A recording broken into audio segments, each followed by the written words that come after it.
जय श्री कृष्णा। आज हम करेंगे गीता के तीसरे अध्याय का वाचन। हमने पहले 2 अध्याय और उनके जो महात्म्य हैं वो पढ़ लिए हैं। आइए शुरू करते हैं।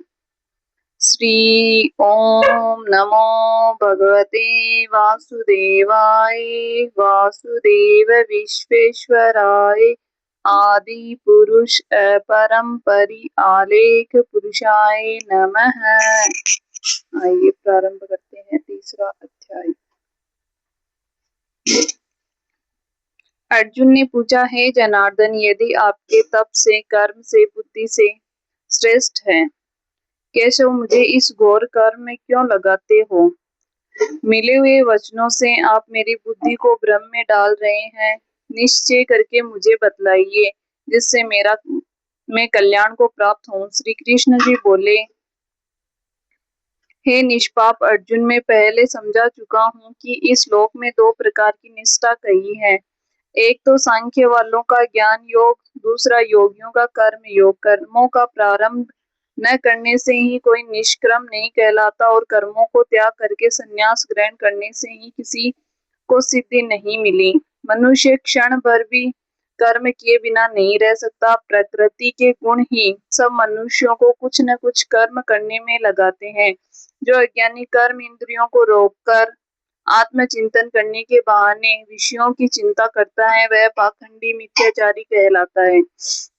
हे अर्जुन, जो इंद्रियों को मन से दमन कर विषयों में परवर्त न होने देकर उनसे कार्य लेता है, वह कर्म योग का अभ्यास करता है और श्रेष्ठ कहलाता है। अपने धर्म के अनुसार नियमित कर्म के न करने से कर्म को करना अच्छा है। बिन कर्म किए तुम्हारे शरीर का निर्वाह नहीं हो सकता है। अर्जुन, यज्ञ के निमित्त किए जाने वाले कर्मों को छोड़कर जितने कर्म हैं उनके करने से मनुष्य का बंधन होता है। अतएव तुम फल की इच्छा त्याग कर यज्ञ के लिए कर्म करो। सृष्टि के आरंभ काल में ब्रह्मा जी ने यज्ञ सहित प्रज्ञा को उत्पन्न कर प्रज्ञा से कहा था, तुम यज्ञादि कर्म करके वृद्धि को प्राप्त होंगे। यही कर्म तुम्हारे निमित्त कामधेनु होवेंगे।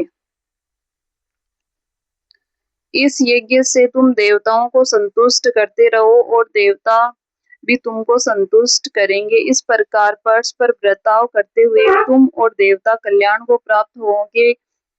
यज्ञ आदि कर्मों से प्रसन्न होकर देवता तुमको इच्छित सुख की सामग्रियां देंगे, परंतु उनके दिए हुए दान को बिना उनका भोग लगाए ग्रहण करता है, वह चोर है। यानी कि हम सभी को कुछ भी खाने से पहले भगवान को भोग लगाना चाहिए, नहीं तो हम उनके चोर माने जाएंगे। पंच महायज्ञ करके जो शेष बचा हुआ भोग ग्रहण करते हैं, वे सब पापों से मुक्त हो जाते हैं। और जो अपने निमित्त ही अन्न पकाते हैं, वे पापी पुरुष पाप का ही भक्षण करते हैं। अन्न से ही प्राणियों की उत्पत्ति होती है। अन्न मेघ से उत्पन्न होता है। मेघ यज्ञ द्वारा बरसता है और यज्ञ की उत्पत्ति कर्म से होती है। कर्म की उत्पत्ति ब्रह्मा से हुई है और ब्रह्मा अक्षर परमात्मा से। इस कारण सदा पदार्थों में रहने वाला जो ब्रह्मा है, वह सब यज्ञों से प्रस्तुत है। हे पार्थ, इस प्रकार चलाए हुए कर्म चक्र के अनुसार जो नहीं चलता है, वह पापमय है और उनका जीवन व्यर्थ है। जो पुरुष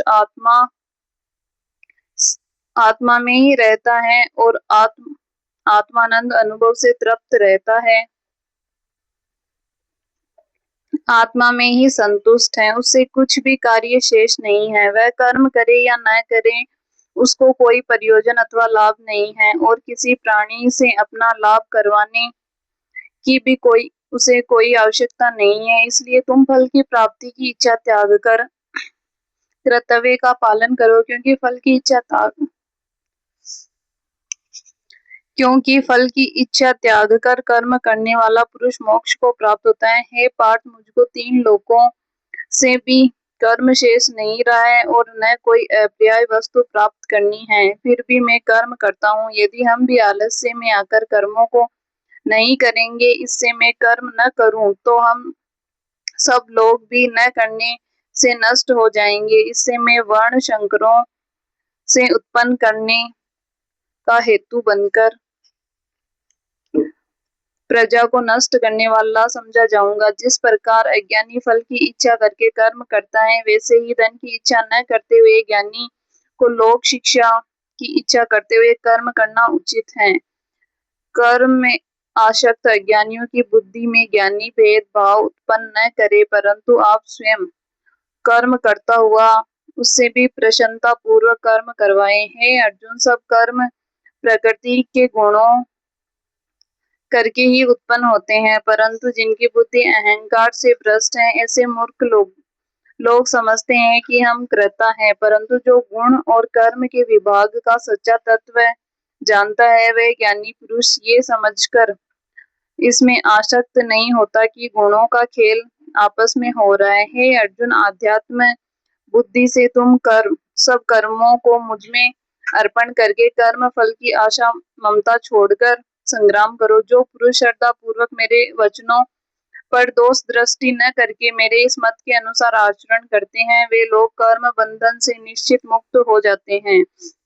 और जो अज्ञानी मेरे इस मत पर दोष दृष्टि करते हुए इनको ग्रहण नहीं करते हैं, वे संपूर्ण ज्ञान से रहित हैं। उनको नष्ट हुआ जानो। अपना कठिन धर्म भी दूसरे के सहज धर्म से हितकर होता है। सर्व धर्म में मरना भी कल्याणकारक है, परंतु अन्य धर्म भयानक है। अर्जुन ने कहा, हे श्री कृष्ण, पुरुष को पाप करने की इच्छा न होते हुए भी उसे कौन बलात्कार पाप के मार्ग में प्रवृत्त करता है। कृष्ण बोले, हे अर्जुन, रजोगुण से उत्पन्न होने वाला काम क्रोध मनुष्य को पाप मार्ग में ले जाता है। इसे करके उत्पन्न इच्छा कभी तृप्त नहीं होती है। ये महापापी और शत्रु हैं। जैसे धूल से दर्पण और झिल्ली से गर्भ का बालक ढका हुआ है, उसी प्रकार विषय की इच्छा से आत्मज्ञान ढका हुआ है। हे कुंती पुत्र, इस शत्रु काम को करके ज्ञानियों का ज्ञान आच्छादित हुआ है। इंद्रियों, मन और बुद्धि इस काम में आश्रय स्थान है।